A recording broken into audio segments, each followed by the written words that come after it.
नमस्ते सभी मित्रों को राम राम। आज टॉपिक होगा छंद, जो फर्स्ट ग्रेड और सेकंड ग्रेड दोनों में आता है छंद।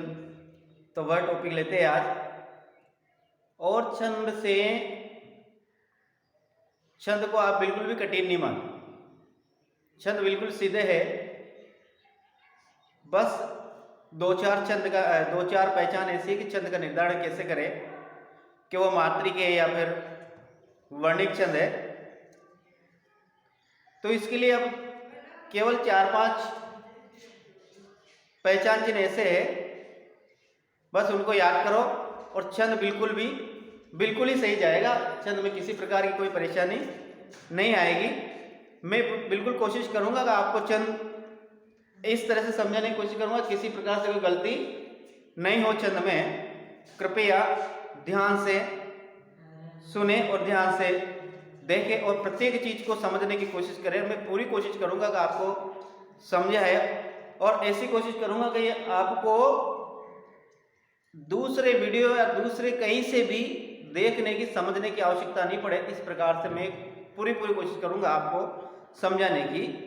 पर प्लीज आप सबसे विनम्र प्रार्थना है कि ये जो वीडियो है, आप जो इसे देखते हो, अपने परिवार से जो भी भाई बहन छोटे और बड़े, सेकंड ग्रेड या first grade, BA second year final, first year या 11वीं में जो भी पढ़ रहे हैं, उन तक ये वीडियो पहुंचाइए और उनसे बोले कि इसको सब्सक्राइब करें।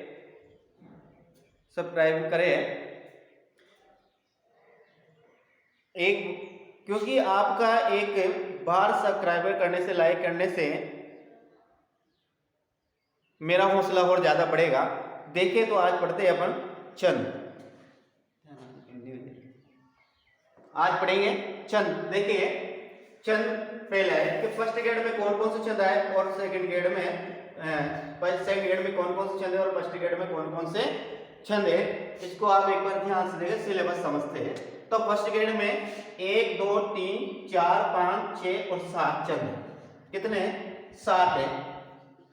और फर्स्ट ग्रेड में 1 2 3 4 5 6 7 8 9 10 छंद है और फर्स्ट ग्रेड में है 10 छंद। अब आप सेकंड ग्रेड की बात करें या फर्स्ट ग्रेड की बात करें, सभी में लगभग 2 प्रश्न निश्चित रूप से आते हैं छंद से। और छंद में ऐसा कोई कठिन प्रश्न है, केवल छंद में एग्जामिनर उदाहरण देगा और वह पूछेगा कि निम्न पंक्तियों में कौन सा छंद है। बस इतना सा पूछेगा और वो अपन को किस तरह से वो सही जाए, इससे मैं बिल्कुल कोशिश करूंगा। और अधिक से अधिक कृपया सभी मित्र मेरे इस वीडियो को अधिक से अधिक शेयर करें और उन लोगों तक पहुंचाए जिनको छंद समझ में नहीं आता है। यहाँ आपको केवल एक बार पढ़ने में मैं छंद को पूरी तरह से समझा दूंगा। कैसे? तो देखिए यह कौन सा है सेकंड ग्रेड में, दोहा है, सोरठा है, चौपाई है, कवित है, सवैया है, हरिगीतिका और द्रुत विलंबित है। और फर्स्ट ग्रेड में दोहा, चौपाई, रोला, उल्लाला, गीतिका, हरिगीतिका, कवित, छप्पे, कुंडलियां और द्रुत विलंबित, ये 10 छंद है। तो इनको मैं मिटा देता हूं और अपन पढ़ते हैं। अब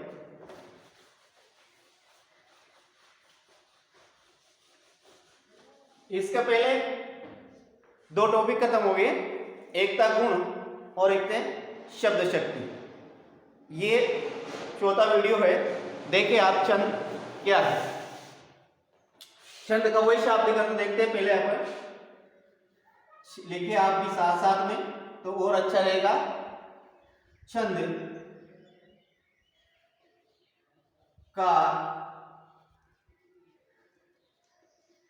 शाब्दिक अर्थ होता है बंधन। छंद का शाब्दिक अर्थ होता है बंधन। अगला देखें, छंद को परिभाषित करते हैं। छंद को परिभाषित करते हैं वह शब्द योजना जिसमें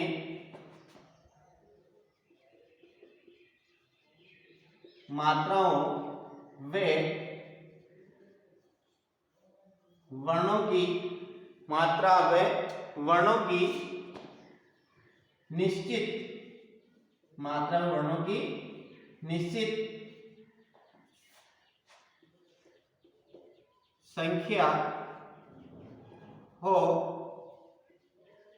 छंद कहलाता है।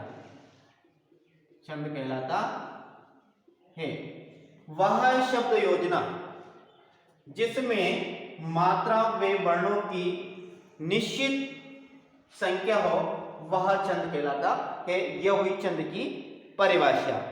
आगे फिर देखिए आप, छंद को पिंगल भी कहा जाता है।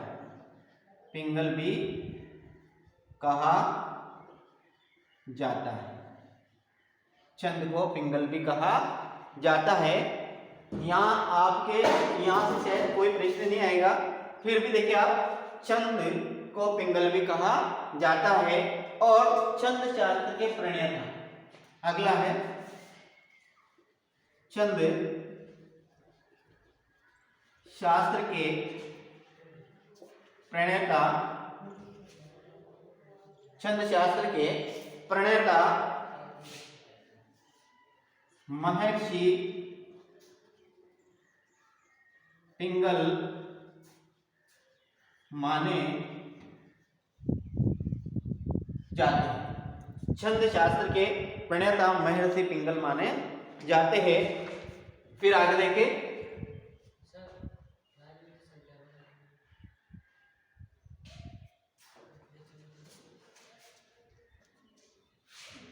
अगला छंद के नियमों से बंधी रचना। छंद के नियमों से बंधी रचना कविता कहलाती है। छंद के नियमों से बंधी रचना कविता कहलाती है। अब देखिए, आपके दिमाग में यहां से एक बात उत्पन्न हो रही होगी कि कविता किसे कहते हैं। तो मैंने यह कविता की परिभाषा लिख दी कि छंद के नियमों से बनी हुई रचना कविता कहलाती। क्या बिना छंद के नियमों से बनी हुई रचना को कविता नहीं कह सकते? निश्चित रह सकते हैं, निश्चित कह सकते हैं, क्योंकि आधुनिक काल में और वर्तमान समय में छंद मुक्त रचना अधिक मात्रा में लिखी जा रही है। लेकिन पहले जो कविता की परिभाषा थी वो थी छंद के अनुसार कि छंद के नियमों में बंधी रचना कविता कहलाती है। और छंद से कविता को मुक्त करने का श्रेय किसे जाता है? छंद को कविता को छंद से मुक्त करने का जो श्रेय है वो किसे जाता है? तो लिखिए, आगे अगली लाइन लिखिए, कविता को छंद से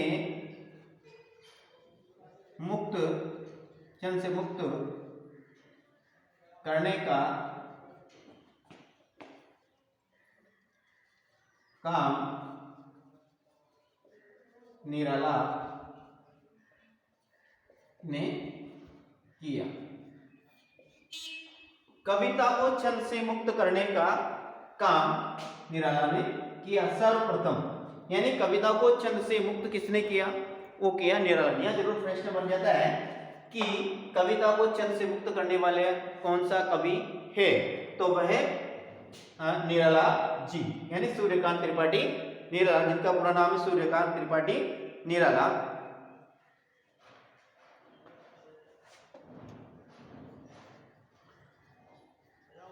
आधुनिक काल में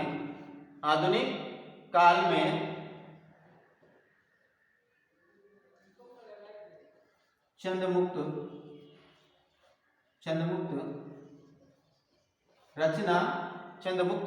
रचना कविता लिखी जा रही है।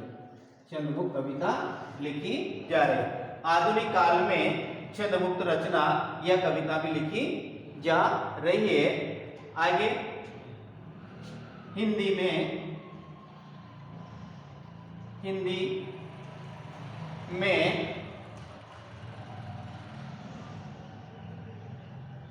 निराला को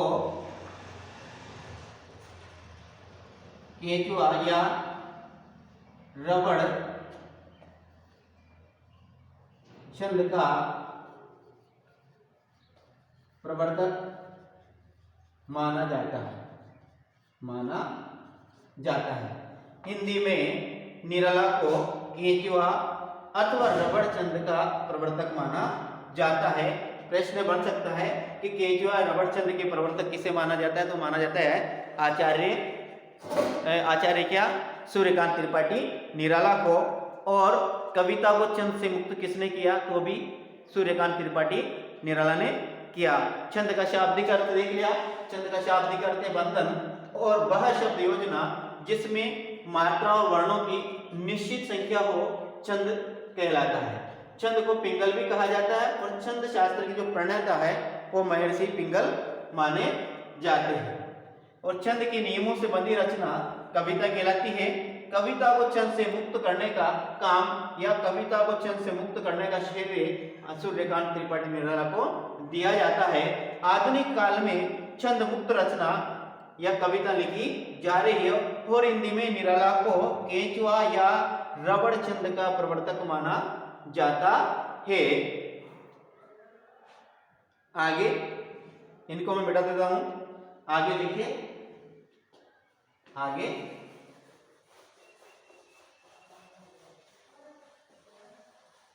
आगे लिखिए।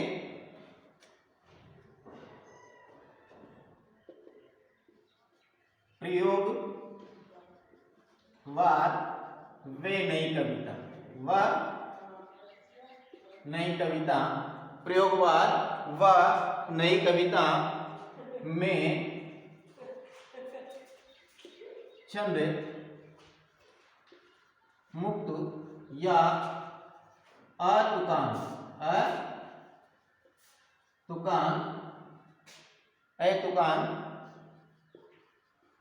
कविता लिखी गई। अतुकान कविता लिखी गई, यानी प्रयोगवाद व